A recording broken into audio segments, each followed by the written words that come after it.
Oh, in those days, America was a land of opportunity.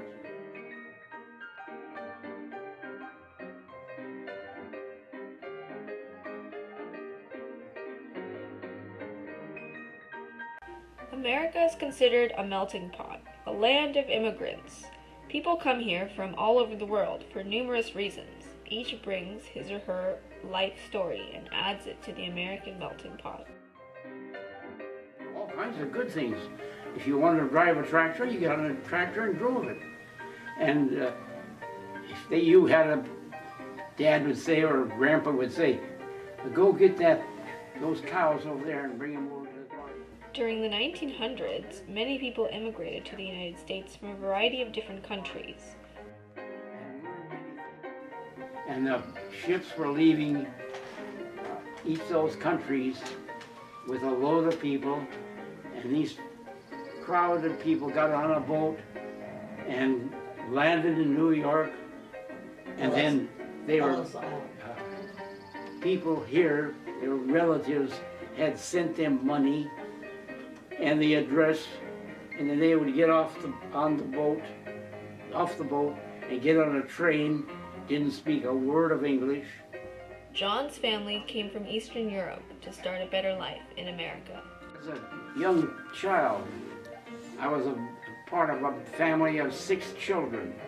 My parents came from Europe, and so my language was Czechoslovak. We all spoke a Czech language.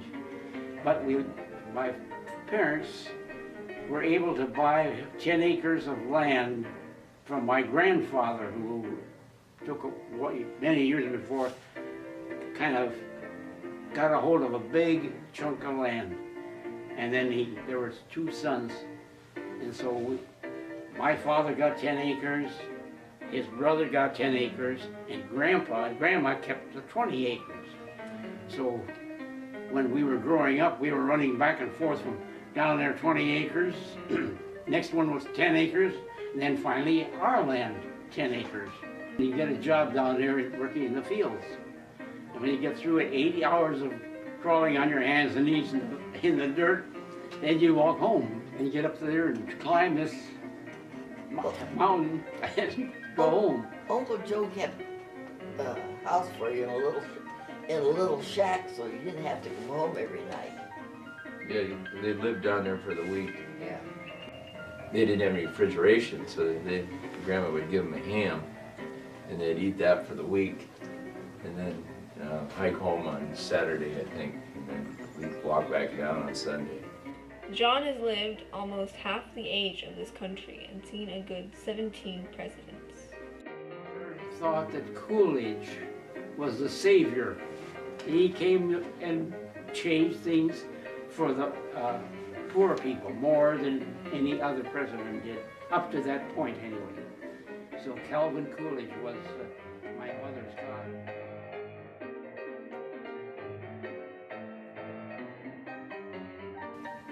And nobody liked Hoover. During the Great Depression, President Herbert Hoover was a very unpopular president because he tended to have a laissez-faire or hands-off approach to fixing the economy, believing that it would fix itself.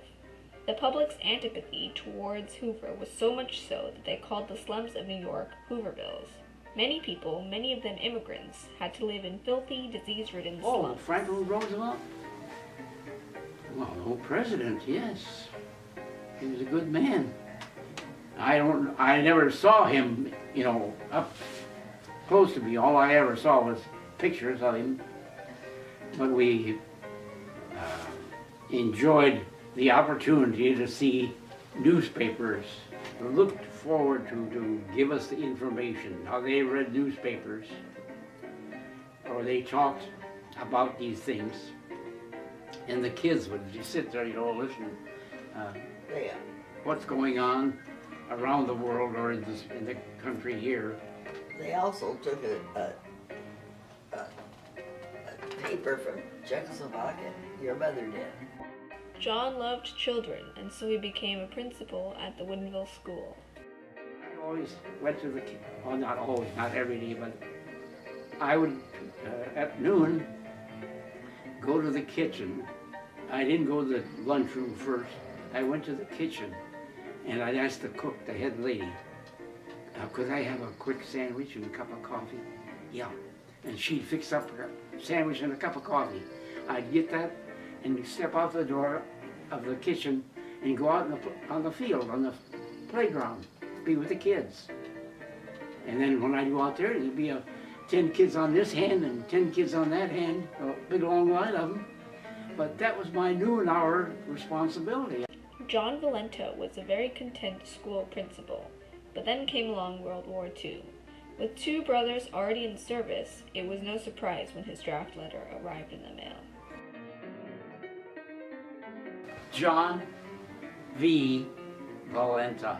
And in the Army, I had to have a middle initial. So I gave myself a name, middle name, Vance, V-A-N-C-E. Of course, I just use always John V. Valenta. So it stuck with me. But I was in the Army for 2 years. Didn't do anything but ran around. First of all, I was kind of put aside as a special person because I speak 2 languages, and I was a school principal before I was in the Army, and the people around me in the Army thought I was more valuable because I had a foreign language, I was a college graduate, so rather than send me out someplace to play soldier, they had me stay here and listen to what people say, the people that come to visit or be interested in the Army, be around them and listen to what they have to say. They have spies to come to visit our military installations. So that's what I did. I just walked around and visit. When new people came to the area, I'd go visit with them and see why they were there, what they do, and so on. And then I would report to my headquarters what I met this man and he asked these questions. And so it was kind of an interesting thing. And I didn't even carry a gun. I didn't have a rifle or anything. I just walked around like I was a visitor to the military post. It was a good life. And I met a lot of nice people, and then I had some questionable people that I would just point at them by, I'd go to my commanding officer, and that's all I had to do was go like this. And then they would take the questioning, go see the guy or persons about why are you here, who are you going to visit, and so on. And I speak 2 languages, the Czechoslovak language. I spoke that before I ever went to school. So I kept it all these years. And it was worthwhile. And we went to, Dot and I went to Europe and went to in Czechoslovakia to a little town where my mother grew up. And we were able to I walked in, introduced myself, and spoke to them like we're talking here, but in their language, because I got that language. And so to walk into their home, sit down, what will I say? And I said, well, they'll probably would want to talk to you, and you don't understand what they're saying. And so she says, what did I say? So I taught her these words, Yasem Heska Holka. What's it mean? Yasem Heska Holka, I'm a pretty girl. And these people would just go into hysterics. And I always remember this one fellow would go to another fellow and tell him, did you hear what she said? Did you hear what she said? My uncle, my mother's brother, every time I'd start talking to him, he'd start to cry. And he would keep saying, thousands of miles, you've been away thousands of miles, you came to see us, you came, and he would just start crying.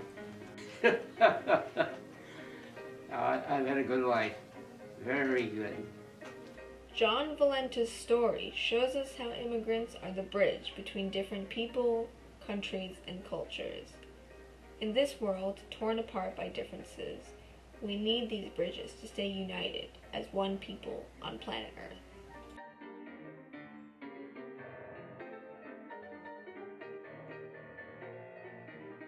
It's recorded too. Yes. Well, then I won't swear.